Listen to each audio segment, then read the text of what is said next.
გამარჯობა, ეს არის გადაცემა გვერდიდან და მე ვარ დავით კალანდია.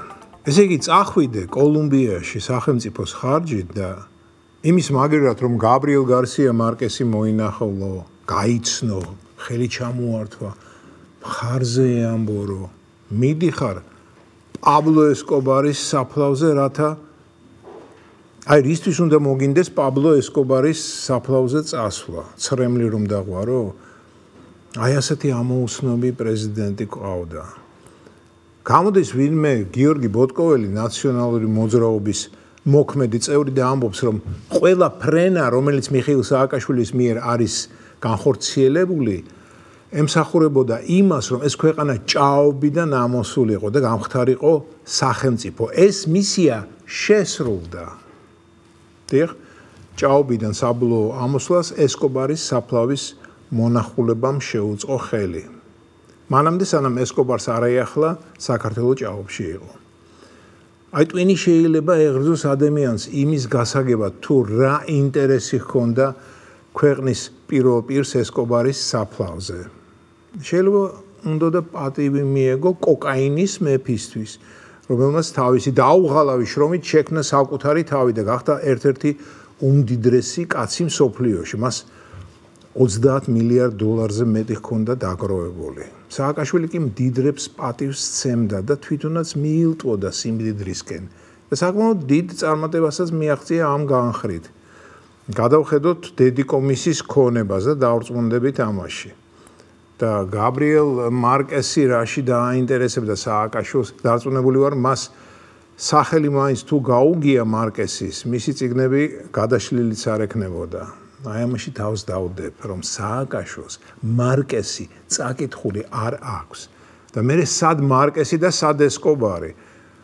მარკეს 100 მარტოობის 100 წელი რომ დაეწერა, 30 მილიარდს მაინც ვერ დააგროვებდა. კარგი, ესკობარი ახლა იქით იყოს, მე ძალიან ხალისობ, როდესაც ნაცები თავისი მწოლიარე ბელადის ნებისმიერ საქციელს ამართლებენ. აი ამას ქვია ერთგულება.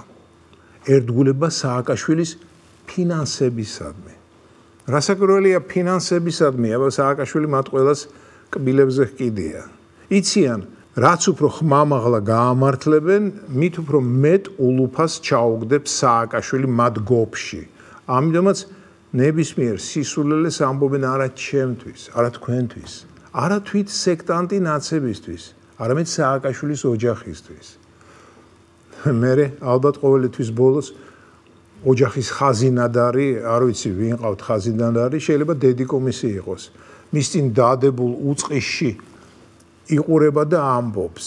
აჰა, ბოტკოველმა ესა და ეს თქვა მიშიკოზე, აგერ ბოტკოველს ამდენი. ცისკარიშვილმა ესა და ეს თქვა, აგერ ცისკარიშვილს ამდენი.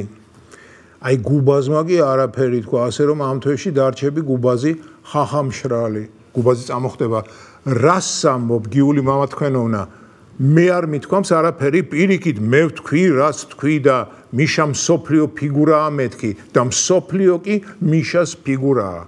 არ ვიცი, აქ არაფერია ამაზე ნათქვამი. კარგი, აგერ შენ 2 კილო ნიორი და შემდეგ ჯერზე უფრო ხმამაღლა და უფრო დამაჯერებლად ილაპარაკე. მიბაძე ხაბეიშვილს. მოდი აქ ჩემო ლევან, აგერ შენ ახალი მობილური და მიდი ახლა გაიქეცი და განაგძე ჩემი მიშიკოს ქებაი და დიდებაი. და მორჩილი ხაბეიშვილი გაიქცევა და კუდის ქნევით გააკეთებს ყველაფერს, რათა თავისი თანამდებობა შეინარჩუნოს. მაგრამ ავიხმები ამბობენ, რომ ხაბეიშვილს მალე ჩაანაცვლებენ და ჩაანაცვლებენ ვისით? ჭიჭეთი. ყველაფერი დალპა ნაცების სამეფოში. ეს იყო გადაცემა გვერდიდან და მე ვარ დავით კალანდია.